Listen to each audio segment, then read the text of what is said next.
One of the obvious signs of unprofessional photo is that it's not level. It conveys to your viewers that you just don't care that much about the photo.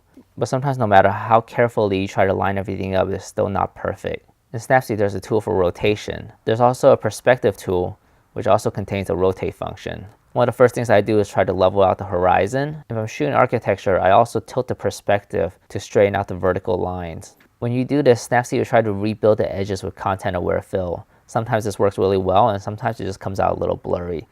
You can use the crop tool to cut out the edges and also reframe your composition if necessary. You can see examples of the uncorrected photo here, followed by the corrected photo.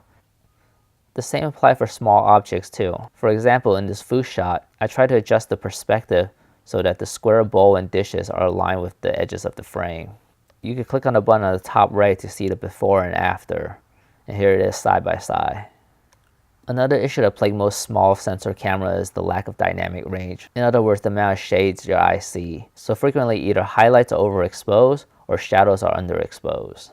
We can correct this in Snapseed using a Tune Image tool. There's an auto function that will try to adjust everything for you, but this doesn't always give me the results I want. There's an ambient slider which almost magically evens out everything in the picture. I would be careful adjusting anything beyond 50 because it starts to look artificial.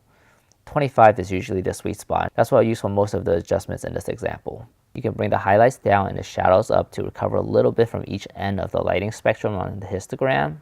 You can then increase the contrast to stretch the mid-range of the histogram, thereby increasing the perceived dynamic range. For saturation and warmth, I dial back even a little bit more to maybe about 10 to 15.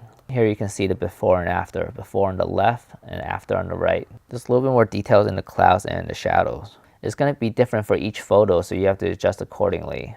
The adjustments I use here is a good starting point, but you really have to play with each photo to get the look that you want.